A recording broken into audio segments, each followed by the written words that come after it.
If you enjoy stories about courage, boundaries, and self-respect, please take a moment to like, comment, and subscribe. Your support helps our small channel grow and keeps us bringing you more original tales every day. Now, settle in because this one is all about freedom, family, and finding peace on your own terms. My name is Daria Knox. I'm 34, and for as long as I can remember, I've been the family's emergency contact, unpaid bookkeeper, and human shock pad. If my mother had to choose one word for me, it would be dependable. If I had to choose one for my family, it would be costly. I run operations for a global supply chain firm called North Star Freight Cooperative. Manifests, routes, audits, deadlines. My coworkers joke that my blood type is XLSX. Order is my love language. Maybe that's why my relatives treat me like a warranty. Call Daria when something breaks. The last Sunday dinner I attended was supposed to be calm. Mom had a roast in the oven. Dad stared at a muted game like it was sacred scripture. My younger sister, Sienna, breezed in 20 minutes late in an oversized cream sweater that probably cost more than my entire outfit. She kissed Mom's cheek, dropped a designer tote by the table, and sighed like a tired celebrity. "Do we have lemon water?" she asked, "or just regular?" I was chopping parsley. "The faucet is right there." She wrinkled her nose the way she used to when I offered to share my Halloween candy because hers was already gone. "Daria, be kind," Mom said without looking up. "Your sisters had a week." Sienna exhaled theatrically. "You have no idea." My boss was a cloud of negativity. "It's impossible to create in that energy." Mom always liked that word, creative. Sienna was creative. I was careful. One word glittered, the other sounded like beige paint drying. As I reached for the cutting board, Aunt Laverne leaned in from across the table. "So, Daria, still renting that little place of yours? You're not getting younger, baby." "Working on it," I said. Mom tapped the oven door with her wooden spoon like a period. "She's cautious," Mom announced. "She loves predictability. She thrives with it." Then lighter. "Besides, Daria's comfortable. She's not like Sienna. Sienna's meant for more." Sienna rested her chin on her hand. All midday dream influencer. "I'm figuring things out. It's a journey." The old sting pressed behind my ribs, the one that started when we were kids. When I scrubbed pans for allowance, Sienna got surprises for trying. When I hoarded tips from my cafe job to buy a used laptop, Sienna was gifted a brand new phone for safety. Same house, different weather systems. From the couch, Dad finally surfaced. "Daria, grab the check when it gets here, okay?" I almost laughed. It wasn't even a question. "I forgot my wallet in the car," I said, half joking. The room chuckled. Of course they did. It was funny because it was expected that I'd pay, because I always pay. Later in the living room, I told Mom I was considering a temporary relocation. "There's a project in Accra," I said carefully. 6 months, maybe a year. She waved a hand, the wine glass balancing like she'd rehearsed the motion. "Oh, honey, be serious. Your sister needs you right now." "What does that even mean?" "Don't be defensive," she said, smile thinning. "You know how Sienna is. She just needs a little runway." Sienna drifted from the hallway like she'd been waiting for her cue, checked her reflection in the black TV screen, and said softly, "You'll understand when you learn to let go a little." Something shifted in my chest, not anger, exactly, but that heavy, familiar recognition, the invisible weight of being the reliable one. In school, whenever a teacher said group project, heads turned to me, the A without the effort. My family was the adult edition of that. I set the knife down. "I brought dessert," I said. "It's in the fridge." From the dining room, Aunt Laverne called, "You're such a blessing, Daria. Your parents are lucky." "Of course we are," Mom replied, loud enough to carry. "That's what family is for." There was a pause, the kind where you're supposed to nod and smile. I did. The tiny, obedient nod that keeps engines running. That was the house rule. Sienna dreams, I do dishes. Sienna finds herself. I find my wallet. That night, I drove home with the windows cracked just enough for the cool air to sting my cheeks. My phone buzzed. A message from Damon, my boyfriend working abroad. Damon: how is court with the royals? Me: taxing literally. Damon: still bankrolling the kingdom? Me: you could say that. He replied with a laughing emoji then: you know you don't have to keep doing it. Me: if I stop, the guilt tax doubles. He sent a heart, his quiet way of saying I see you. Back home, I dropped my purse, opened my notes app, and scrolled a list I kept hidden in plain sight. Dates, amounts, and terse explanations. $228, family phone plan, temporary. $89, car insurance, Sienna added last year. $365, vet bill for Sienna's dog, Milo, $1,050, non-refundable apartment deposit, covered, just for now. Some lines had stars, debts I knew would never return.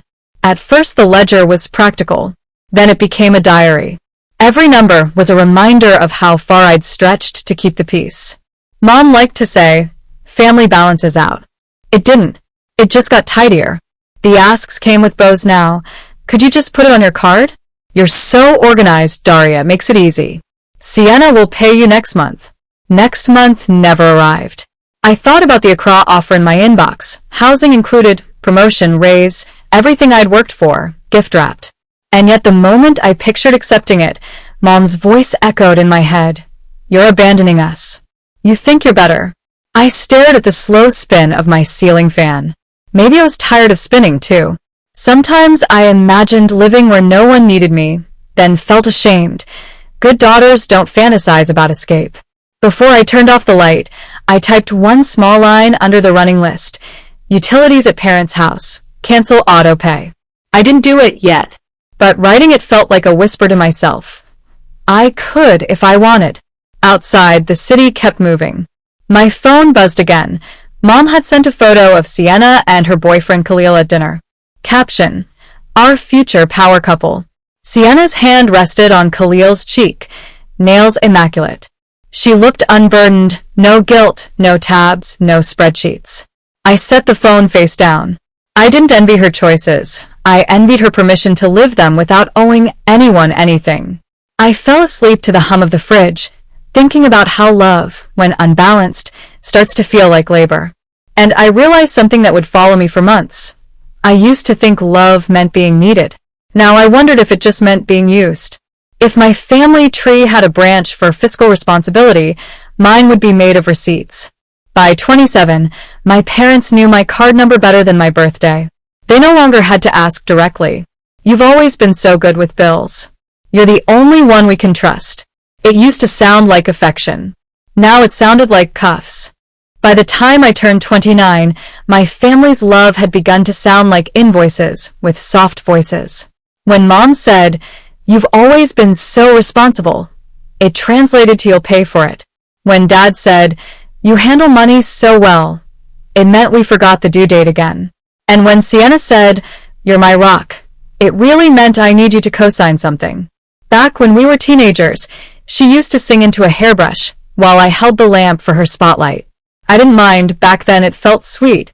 But years later, nothing had changed. She kept performing, and I kept holding the light. Her 20s were a carousel of passions. There was the online boutique that folded after a month, the short-lived yoga influencer phase, and the self-care podcast that fizzled after 3 episodes. Every failure came with the same line: "I'll pay you back soon. I just need to find my rhythm again." And I, ever the accountant, kept paying the tuition, the deposits, the emergencies that somehow had my name on the paperwork. At first, I told myself I could afford it. Then I said it kept the peace. Eventually, I stopped making excuses and just opened my wallet.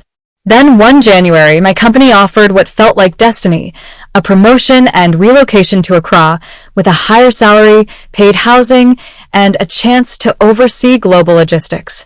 When I told Damon over video call, he practically jumped off his seat. "Daria, that's incredible. You've wanted this kind of opportunity for years." "I know," I said, smiling faintly. "It feels like a door opening." "Then why do you look like someone just shut it?" because I know what they'll say. That I'm abandoning them. Damon leaned closer to the screen, his voice steady. You're not abandoning them. You're just finally patching the wound they keep reopening. I wanted to believe him. But when guilt has worn grooves in your heart since childhood, it starts to sound like loyalty.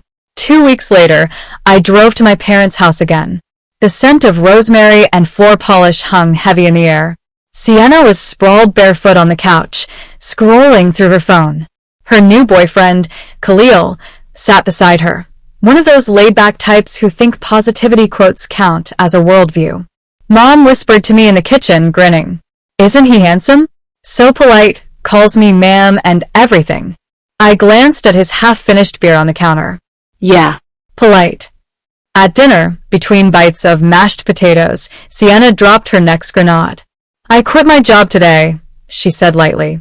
I froze mid-bite. You what? It was toxic. I'm prioritizing my mental health.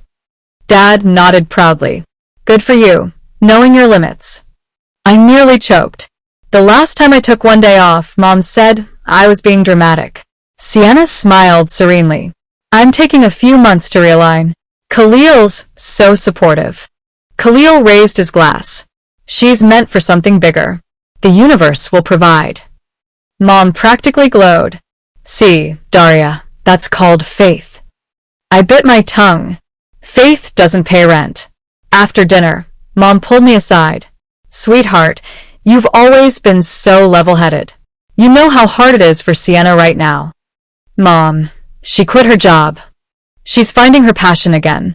Khalil's helping her start something creative. What kind of something? Oh, a studio, maybe a lifestyle brand. These things take time. No, I didn't know. Because when I start something, I finish it. When I spend, I pay it back. When I plan, I deliver. I could feel the quiet anger thudding in my chest.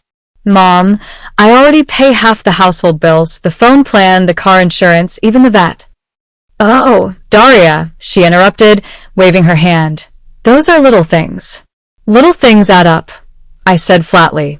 Her smile stiffened. You've changed lately. No, I said quietly. I'm finally noticing. That night, lying awake, I reopened the Notes app, where I tracked every dollar I'd funneled into keeping everyone comfortable. The total had crossed into 5 figures, more than a year of therapy, or a car, or a down payment. But all it had bought me was silence. The next morning, my phone rang. Sienna. Hey, sis, she started, syrupy sweet. So Khalil and I found this gorgeous loft downtown. Perfect for our creative studio. Congratulations, I said cautiously. We just need a co-signer for the lease. It's not like we're asking for money. It's just your name. I pressed my fingers to my temple. That is money, Sienna. My name is my credit. She went quiet, then sighed like I'd ruined her day. You don't believe in me. You never have. There it was, the guilt grenade. Sienna, I said softly, I've believed in you more times than you've believed in yourself. She paused, voice sharpening. Wow. You sound just like Mom when she's disappointed. Click. The line went dead. That night I told Damon everything.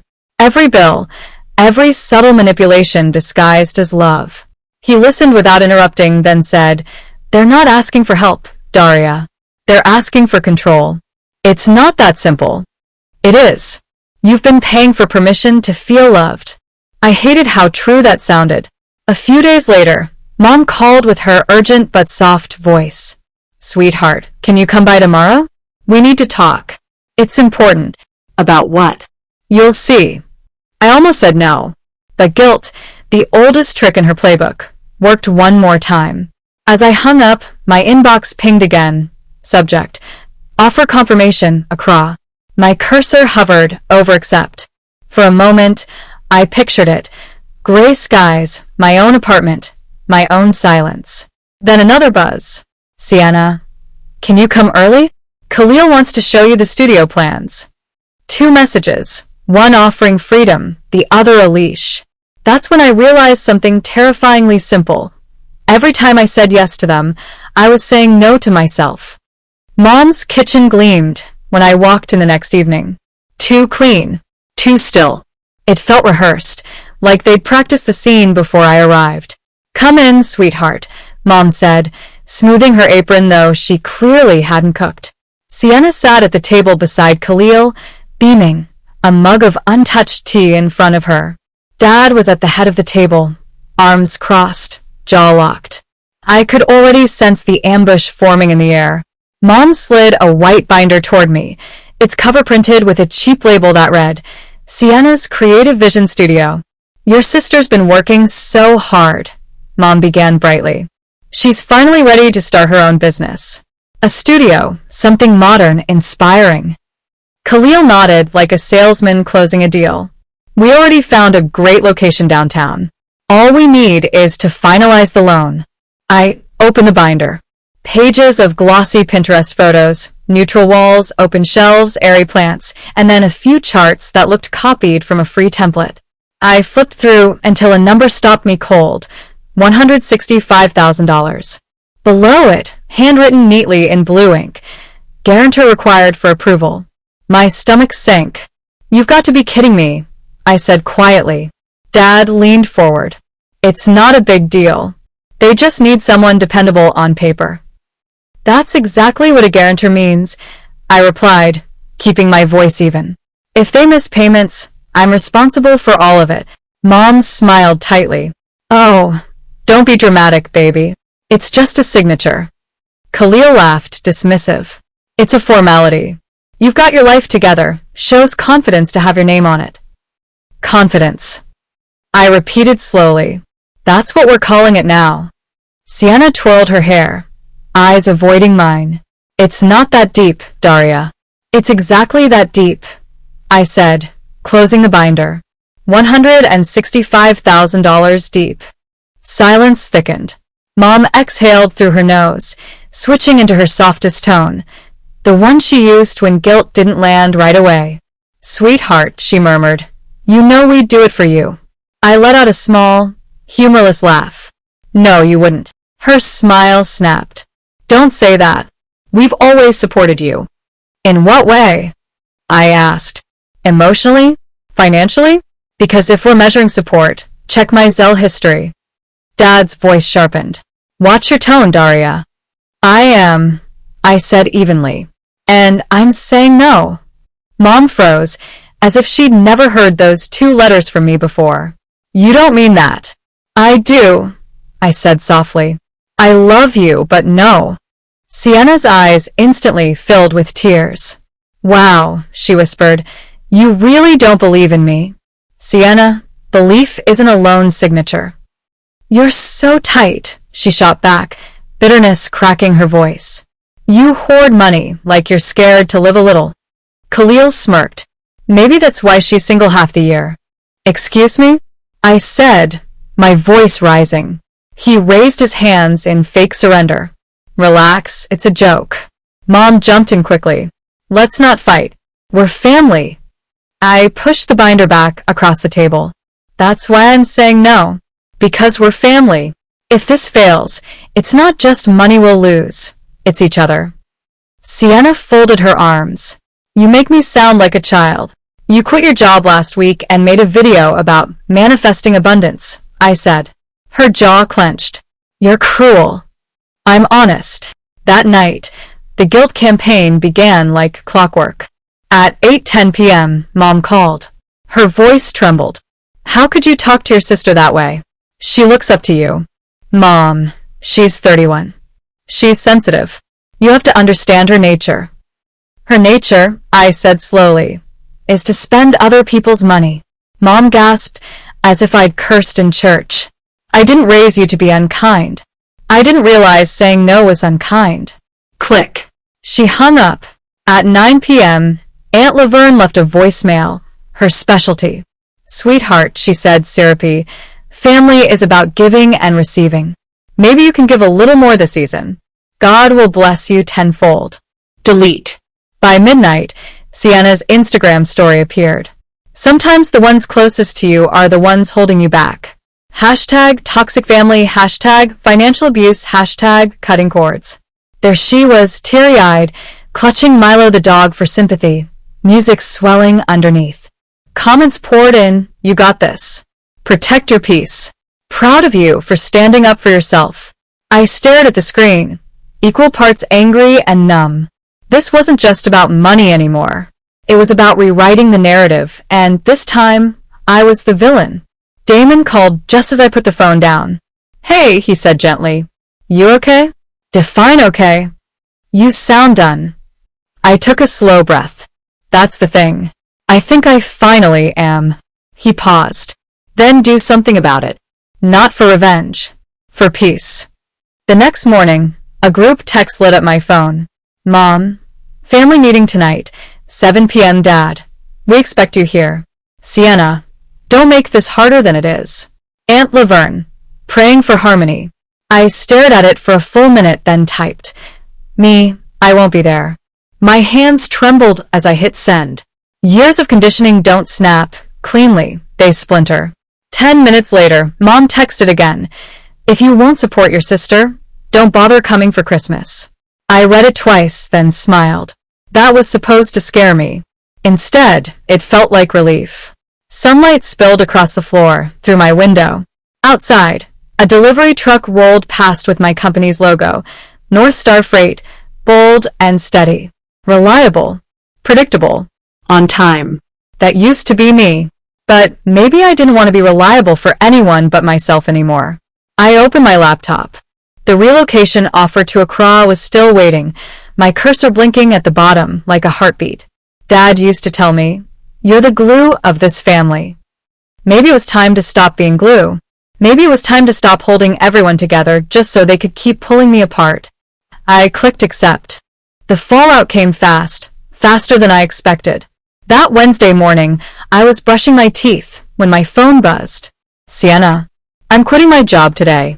You'll support us while I figure things out." No question mark. No hesitation.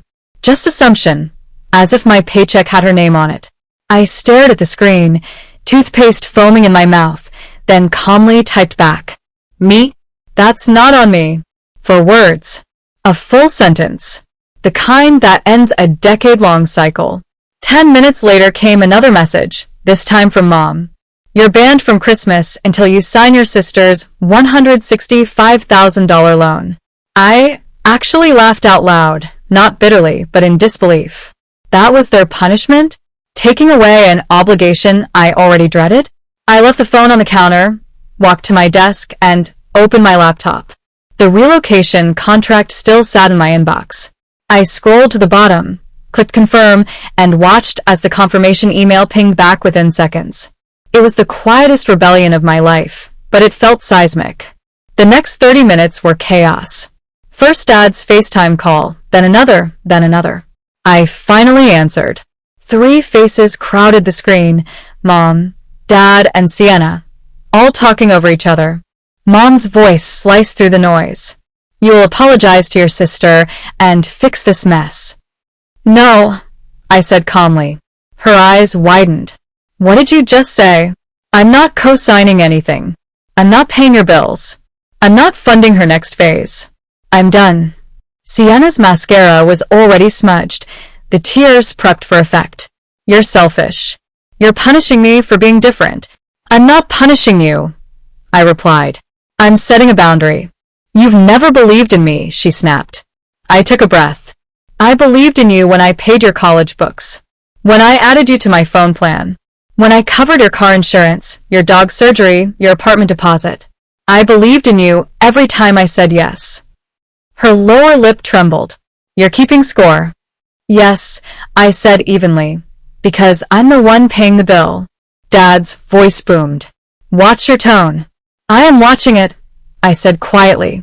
"And it's calm. But I'm done being your guarantor, your emergency fund, or your plan B." Mom's voice cracked. "If you walk away now, you're abandoning this family." "I'm leaving for work," I said. "Not war." Sienna shouted, "You think you're better than us." I straightened, finding that precise, professional tone I used to calm boardrooms. "This isn't revenge," I said. "It's closure." For a moment, the screen went silent. Then Dad gave a short, sharp laugh, the kind meant to belittle. Closure from what? From doing your part. From being your plan, I said. From being the quiet solution. The shouting started again. Accusations, guilt, chaos. I didn't shout back. I just waited. When they finally paused, I said the one truth I'd been afraid to voice for years. I regret not doing this sooner. Then I ended the call. My heart pounded, but I didn't cry. I set the phone down like it was hot glass and looked out the window. My neighbor was watering his tomato plants. The world hadn't ended. I brewed coffee and opened a blank spreadsheet. Not for work, but for freedom. Title, Exit Plan. Each line was a small rope I untied. Remove Mom and Sienna from phone plan. Unlink Sienna from car insurance. Cancel utilities at parents' house still in my name. Freeze shared credit line. Move savings to new bank. Cancel shared Netflix. Every click felt like cutting an invisible thread that had tied me down for years. By evening, my phone was a battlefield. 43 missed calls. 120 messages. Aunt Laverne's sweetheart. Talk to your mother. Pride brings sorrow. Mom, we raised you better than this. Sienna, you've destroyed this family. Khalil, real strength is facing your problems, not running. I blocked him first. At 8:30 p.m., the group chat lit up again. Mom, family meeting. 9 p.m. sharp. Me, I won't be there. Mom, you will. Me, no. Sienna, I hate you. Me, I love you. I just won't finance you. After that, the thread went gray. Mom sent paragraphs about sacrifice and shame. Dad texted, you'll regret this decision. Aunt Laverne sent 3 praying hand emojis. I muted the chat, closed my laptop, and sat in the silence.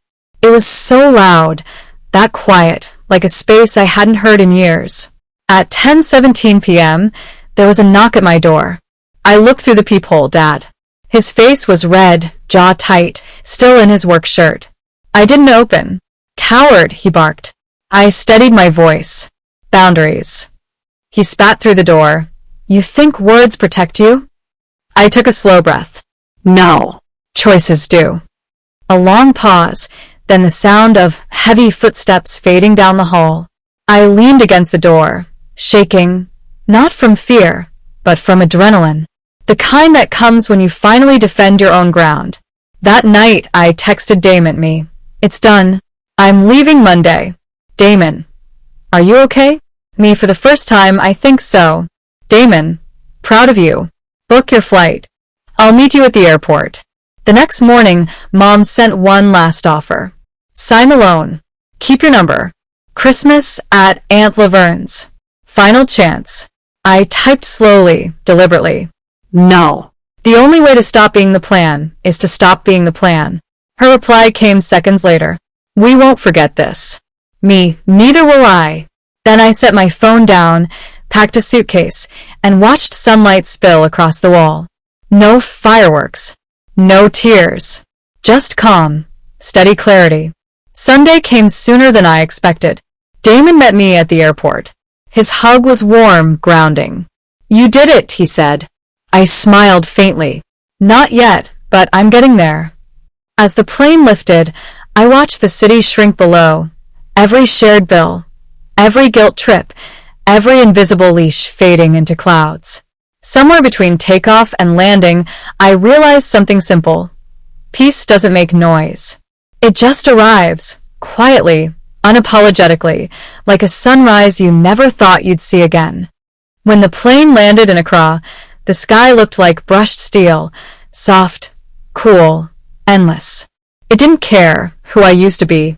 By the time I reached my company apartment, rain had begun to fall in misty sheets. The flat was modest but spotless. White walls, a teak table, a single potted fern by the window. For the first time in years, every key, every bill, every decision belonged entirely to me. No shared accounts. No family group chats beginning with "You're good with money, right?" Just stillness. I set my suitcase down and laughed quietly, the kind of laugh that feels foreign after holding your breath too long. That first week felt like rehabilitation. I walked the markets, learned the rhythm of the new city, bought fresh bread from the corner stall, and cooked for one. The quiet felt strange at first, almost guilty. I'd lived so long inside noise, requests, expectations, emergencies. But slowly, silence began to sound like peace. On Wednesday, Damon showed up after work with jollof rice and a bottle of red wine. He looked around the apartment, smiling. "You really did it." "I think I had to," I said. "You look lighter," he said, studying me. Still tired, but lighter. We ate on the couch, the television humming low. At one point, I realized I hadn't checked my phone in hours. No unread messages, no missed calls, no emergencies waiting for me to fix them. Just quiet. Later that night, I opened the old notes app where I used to log every temporary favor for my family. The list stretched endlessly. $228, family phone plan. $89, car insurance. $365, Milo's vet bill. $1,050, apartment deposit. Each entry a fossil of guilt dressed as love. At the bottom, I typed one last line. "I will not co-sign chaos." Then I closed the note for good. Weeks drifted into a rhythm. Work was demanding. Early calls with the European office, long reports, new staff to train, but it was mine. My achievements didn't exist to be shared, borrowed, or diminished. Thanksgiving came early that year, or so Mom's message said. "Mom, everyone's at Aunt Laverne's. Your seat's still empty. Santa, Milo misses you. Dad, it's not too late to fix things." I didn't reply. Instead, I roasted a small chicken and potatoes in my kitchen. Damon joined me later with a pizza box balanced on his arm. "To family," he said, raising a slice. "To chosen family," I corrected. We laughed, not bitterly, just honestly. After dinner, I sat by the window, the city glowing in the distance. My phone buzzed once, one new message from Sienna. "Are you happy?" I stared at the screen for a while before replying. "I hope you find what you're looking for. I just can't fund the search anymore." She didn't answer, but for the first time, that didn't ache. Months passed. I grew into my new life. My team trusted my judgment. My manager even handed me my first solo project report one Friday evening. "Excellent work, Daria," she said. "Keep this up and we'll discuss a long-term contract." I smiled, saying only, "Thank you." But inside something bloomed, quiet pride, not the kind earned by carrying others, but by standing on my own feet. Mom tried calling twice more. I let both ring out. On the third attempt, she left a voicemail. "We're fine, sweetheart. Your father says hi. Sienna's working part-time now. Just wanted to make sure you're safe." For once, there was no manipulation in her tone, just uncertainty. I didn't call back, but I smiled anyway.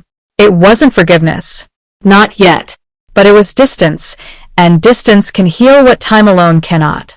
Sometimes I thought about the woman I used to be, the one who panicked at every phone buzz, who thought love had to be earned through usefulness. That version of me would have bent herself into shapes to stay approved. Now, when my phone lit up, it was Damon sending a meme, a coworker inviting me to brunch, or my landlord emailing a rent receipt with my name on it. No guilt. No fine print. One quiet Sunday, I sat by the window with coffee, watching rain pattern the glass. I thought about that final night back home, Mom's ultimatum, Dad's knocking, Sienna's tears. I realized something then. Closure isn't a slammed door. It's finally letting go of the handle. Damon came up behind me, resting a hand on my shoulder. "You're quiet," he said. "Just thinking," I replied. "About them?" "About me," I said. He smiled. "That's new." "It feels new," I admitted. That night, before bed, I took out a small notepad and wrote, "I won't mistake neglect for loyalty. I won't trade peace for permission. I won't apologize for keeping what I earn. I won't be the plan. I'll love without losing myself." I folded the note and tucked it in my drawer. For years, I thought peace was something you had to earn by proving your worth. But peace, I learned, doesn't need witnesses, it just needs space. The next morning, sunlight spilled through the curtains. The kettle whistled softly. No chaos. No guilt texts. Just one cup of coffee and quiet that finally felt deserved. I thought about Mom's final words.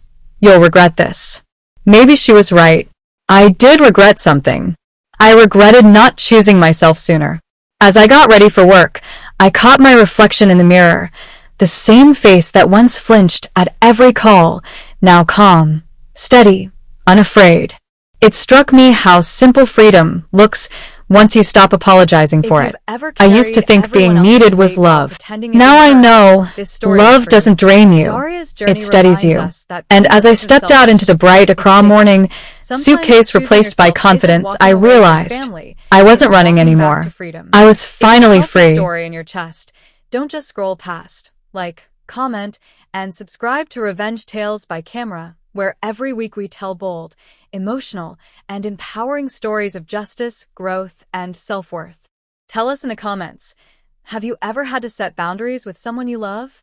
And if you're watching this on YouTube, tap that notification bell so you never miss another story that hits home. Because here, every episode reminds you, peace is the best revenge.